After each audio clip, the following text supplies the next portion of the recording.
Good afternoon and welcome to another episode of Ask Mr. Long Island, the internet program that explores programs and organizations and people who make Long Island a better place. And this week our guest is Roz Goldmacher. Roz, thank you for joining us. Thank you for having me. Roz is with the Long Island Development Corporation. And Roz, I'm going to leave it up to you because you've been doing this for a long time.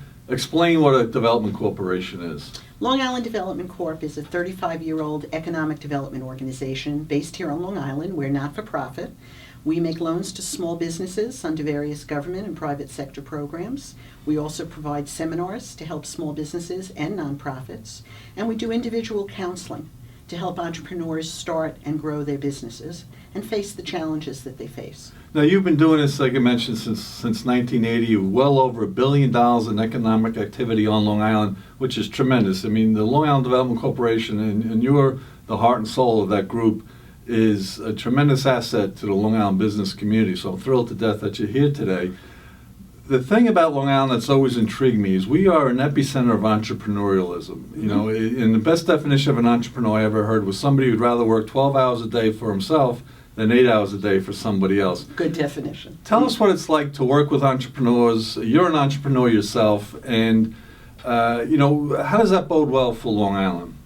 Well, it bodes very well. Long Island is 98% made up of small businesses, entrepreneurs, many who started their business in their home, in their garage.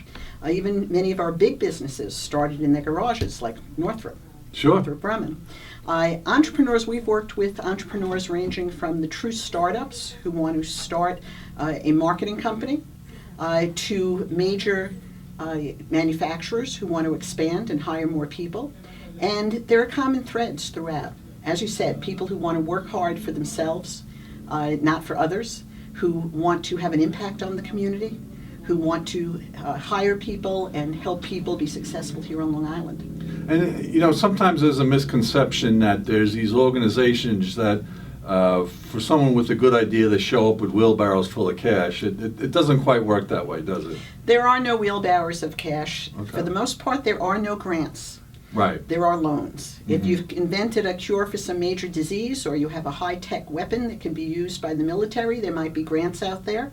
But for the most part, it's all about loans. Now, there are low-cost loans. There are accessible loans sponsored by the government and others. In terms of grants, however, don't forget technical assistance. There's free technical assistance and other incentives, such as energy incentives. If it's free, that's like a grant.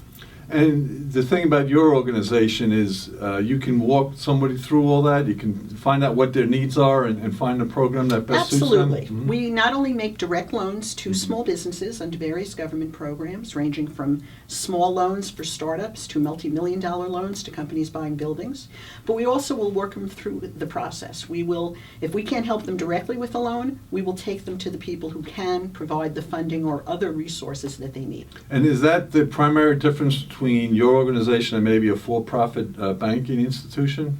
Well, keep in mind, for-profit banks are responsible to stockholders. Their main mission is to make a profit, and they take deposits. We're a lender in every respect, but unlike a bank, we don't take deposits. Okay. And as a nonprofit, our mission is to help small businesses and entrepreneurs here on Long Island. And I just want to get back to the help because it's very complicated. People know the resources that are out there, but they really don't know how to tap into them. Is that something that you do? You walk them through all those different programs and whatnot?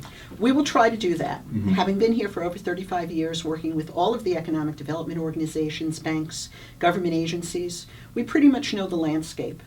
And we will help the small business to access resources, whether it's help getting certified as a contractor for government contracts, or getting the right kind of financing, or talking with the towns or the county about the permits that they need. So you can also save the business person a lot of time and effort just because you know where the combination to the safe and how to get there. We're going to take a quick break. We're going to find out more about some specific programs. You're watching Ask Mr. Long Island. Our guest today is Roz Goldmacher from the Long Island Development Corporation.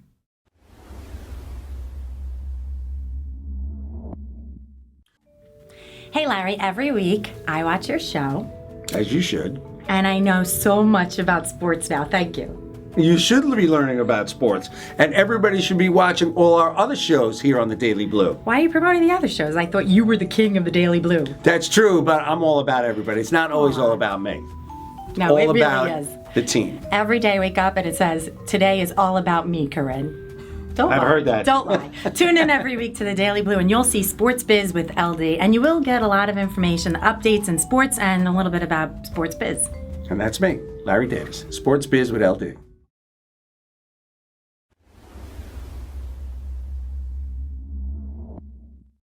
And we're back with Ask Mr. Long Island. Our guest this week is Roz Goldmacher from the Long Island Development Corporation. Roz, welcome back. We were talking about some of the programs that you deal with, and to a certain extent, you have a fun job because you work with really driven people, successful people. Why don't you walk us through a couple of your favorite stories? Oh, I have a great job. Recently we helped a company out in Montauk who had been severely negatively impacted by Superstorm Sandy. Had a fish processing operation, commercial fishing, fish processing. The dock was destroyed. And some of their vessels were destroyed or severely impacted.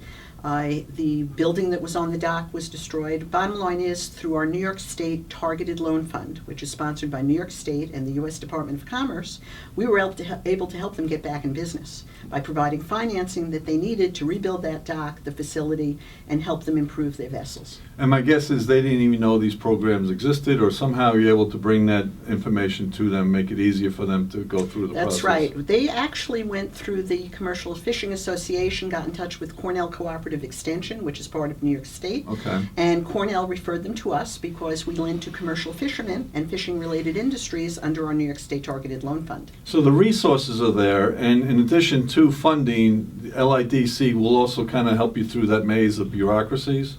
We will try. Right. We will use our connections, our experience and knowledge over the years to link the applicants up with funding sources, with government agencies, with technical resource that they need. Are there typical businesses that you work with? Are there businesses that you won't work with? How does that? We will work with any type of for-profit small business, and we Okay. also will work with nonprofits. On the small business side, it can range from mom-and-pop startups to companies that have been around a long time, or manufacturers looking to expand their physical plant. What we won't work with are companies that don't need us. Okay. If a company can walk into its bank or credit union or other conventional That's lender, interesting. Uh-huh. get what it needs on terms it can afford, they don't need us.